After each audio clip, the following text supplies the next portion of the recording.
Growing up, I was captivated by the original trilogy. I spent countless hours watching the VHS tapes and eventually the DVDs, specifically the making of bonus content, Empire of Dreams, and the behind the scenes regarding the miniatures. Games like X Wing Alliance fueled my imagination. When the prequels came out, I was quite young. Uh, they didn't really do it for me, they didn't capture that magic. I respect that they hold a special place in many fans' heart, and I do not want to trample on that in the slightest. With that being said, at the time, I assumed that for me at least, that was it for Star Wars. Aside for the occasional book or game focusing on the OT, I assumed I just would never feel that same love and reverence and immersion for the galaxy far, far away. That's not to say I didn't enjoy anything. Clone Wars was all right. I enjoyed that, but you know, but it just wasn't the same. I do want to add, though, that whatever I say, this isn't about rejecting anyone's love or childhood memories for Clone Wars or the prequels or anything. You love what you love, and no one can take that away from you. That's important. So the reason why I love the OT so much was just that sense of place, the sense of endless possibilities, the way ships looked, the way the computers and terminals looked. Everything in the OT was fantastic. And it just made me feel really happy. I loved Luke not being the standard hero we usually got in fiction. It was all just perfect. Ralph McQuarrie's art and Joe Johnston's designs are just unparalleled. Nothing can or ever will beat them. They are just the pinnacle of design language. Everything about them is just amazing. Ralph McQuarrie is probably one of the most important parts of Star Wars for me. I wanted more. I kept up with it. I appreciated a lot of things that Clone Wars did regarding the aesthetic, where they tried to bring in a lot of original trilogy aesthetics here and there. But even though that was a lovely gesture and I do appreciate it, something was missing. Then came the sequels, and they offered me everything I have wanted since I was a kid. The return to that authentic, lived in, tangible Star Wars universe. The epic, endless deserts, the amazing starship design straight out of Ralph McQuarrie's perfect paintings. The vector graphics displays that just glow from those CRTs. The beep and boops, the buttons, everything was there. It was absolutely sublime. The sequels also brought back that specific magic I just loved so much, regarding how the props were made, how they looked, the type and expansiveness of how they shot on location. That's not to say they didn't shoot on location in the prequels. That is a big misconception because they did. But anyway, they filmed in a way that was just amazing. I mean, they used real film, like actual film.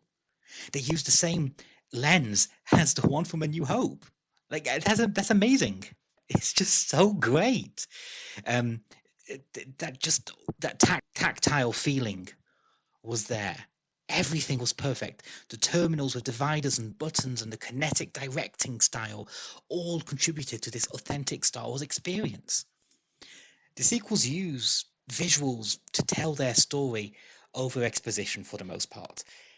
For example, the Graveyard of Giants in The Force Awakens is a powerful display of the state of the galaxy at that time. Everyone and everything is overshadowed by those old titans from the days long gone, left to rot in a desert. Rey is also overshadowed by them. Everyone is. Her life revolves around salvaging what she can find from inside. Starkiller Base is another brilliant example. It pulls double duty. It's both a fun thing for the X-Wings to blow up, but also reflects nuclear arms race. Like an example within the First Order is the demographics we see within them. They only have two generations, the old and bitter and the young and hateful. I felt a sense of trust. Gone were the long expositions over explaining the story to me, and instead there was this feeling of trust in the audience. Then, of course, The Last Jedi came out. Last Jedi is another film I absolutely love. Whilst I don't like it as much as Force Awakens, which became my favorite movie of all time. Technically speaking, I do think the original cut of Empire is better. But with the presence of the special editions having completely replaced it, officially speaking, Force Awakens is my favorite movie. And if it wasn't for the special editions, it would be my second favorite movie of all time. So, it's still amazing in my opinion. I don't think it's a subversive movie, however. I really don't. I think what the movie is, it's more of an interrogation of Star Wars rather than a deconstruction.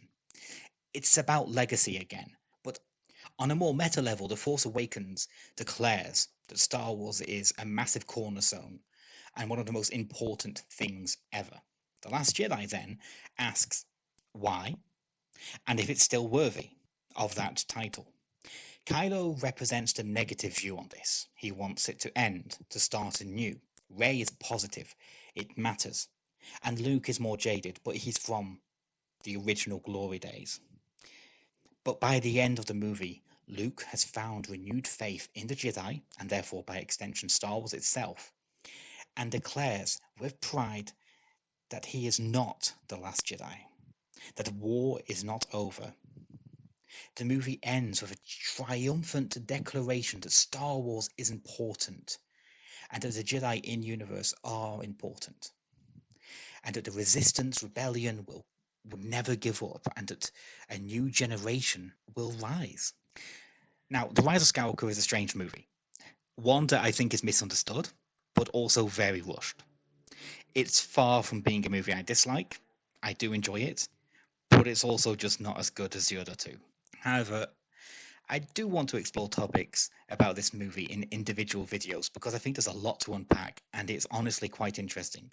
There's a lot more themes going on that tie directly to the whole saga in ways that I really, really think are worth exploring. Regarding that, I don't think the retcons in The Rise of Skywalker are any worse or flagrant than what we saw in Return of the Jedi or the prequels. In fact, some of those retcons are now considered classical parts of the Star Wars mythos. And some fans don't even realize they were retcons in the first place. That is the power of Star Wars storytelling, because Star Wars finds retcons, mistakes, errors, and makes them into plot points. And the same will happen for the sequels. For example, the revelation that Leia is Luke's sister in Return of the Jedi was a significant retcon, and yet it has become an integral part of the Star Wars story.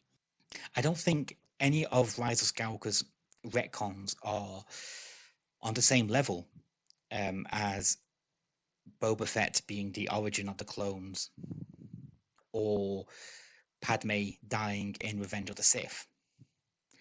But all of those things have become integral, beloved, and important. And elements like, say, the direct reference to the Holdo maneuver in Rise of Skywalker, I think is just a reference to a tweet that Pablo Hidalgo did explaining the mechanics on Twitter ages ago.